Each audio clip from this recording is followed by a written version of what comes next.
you're talking about the ability of a handful of people with not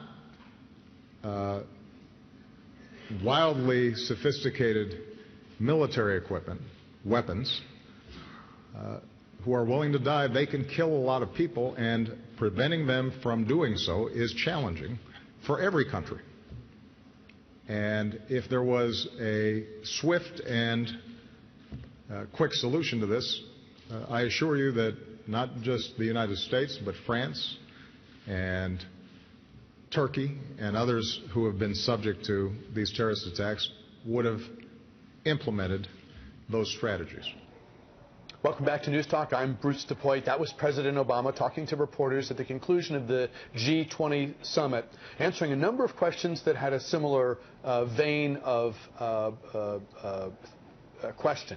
And at its heart, the question from reporters was, did you underestimate the threat posed by ISIS? Let's get back to our conversation with Dan Verton. He's executive editor of Meritalk.com and a former intelligence officer.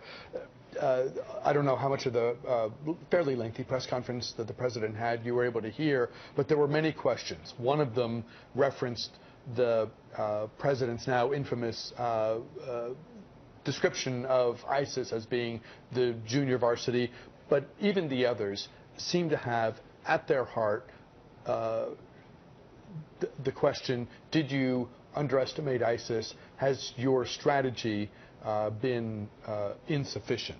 Your thoughts on all of that? Yeah, well, I heard a good portion of the press conference, and I got to be honest with you, what I heard was a complete reluctance to acknowledge the level of threat we're facing from this group.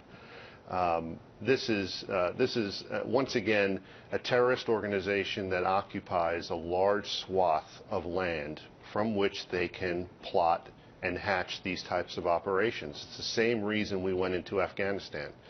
I do believe that his depiction, his characterization of this particular group of individuals, I think is disingenuous. I don't think it really reflects accurately the threat. This is an organization, just in this particular attack, probably spent several months planning this operation. Obviously, the logistics were there to get weapons and explosives, and this was one cell of operatives. The CIA director is on the record this morning saying that he can't imagine that this is the last operation that this group has in the pipeline.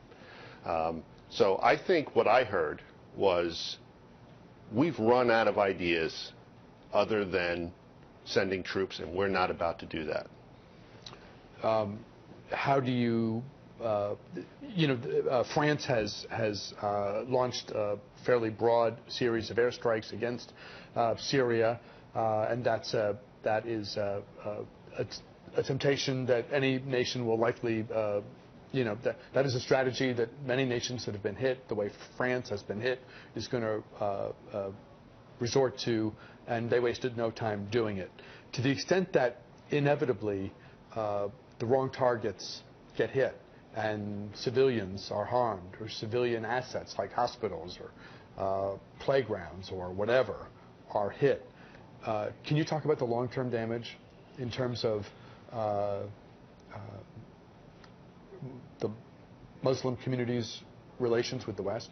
Well, there is going to be, I think those types of incidents are probably inevitable. Fog of war is such that innocents will be hurt. Particularly the Islamic State. Now, what they've done is they've taken over many facilities, some that have been hospitals in the past, and have turned them into prisons and jails and other types of administrative functioning buildings.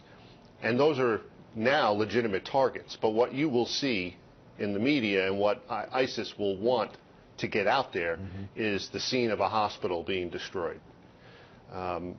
This will present many, many challenges for the United States and for Europe in terms of, I think, Delegate Norton's comments about the perception of what this is, I think, are valid. I don't think it goes as far as to say, this is once again the Crusades, but it is a recruiting tool, without a doubt, for these groups. And it's going to impact the decision and the administration of the refugee issue.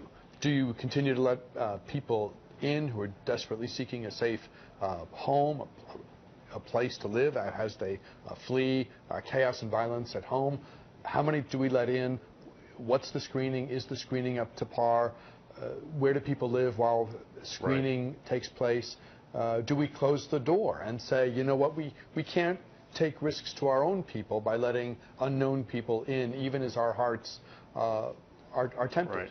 Well, if you're serious about this issue, if you're serious about letting people who are legitimately fleeing terrorism from Syria, if you're serious about helping them, there are ways to go about screening them and ensuring that we have some semblance of management and control over them when we let them in. I mean, it's going to take some investment, it's going to take some time and money to establish those facilities. But I thought it was kind of strange. Several months ago, when this crisis was really starting to pick up, we saw videos coming out of a lot of military-age males in the flow of refugees. And people were warning, this is ISIS trying to infiltrate. And now we know for a fact that it probably did occur. I think we have to take this seriously. I think we have to relook at how we're going to handle the refugee crisis. Lastly, outsiders have dominated the Republican presidential nomination process up until now. Does what happened in Paris start potentially to change that? Up until now, the notion has been that experience is a bad thing. Being an outsider with no political experience is actually an asset. Do we pivot at this point potentially and start to regard experience as an asset? My opinion is that will not happen. And here's why. I think Paris is a turning point in many ways, but there will be another Paris before the election. And people's reaction is going to be just anger. And the likes of Donald Trump and others who are calling for tough action, I think, are going to continue to prevail. And unfortunately, depending on where you sit, I think that that's going to be the way things play out. Interesting that his comment with the barnyard epithet, I'm going to bomb the S out of ISIS, that was the day before this happened. Correct. Dan Burton, the executive editor of Merit Talk. Thanks very much for your time. I know we'll be talking with you again. My pleasure. Good to have you here. We'll step aside. Back in a moment. Keep it here.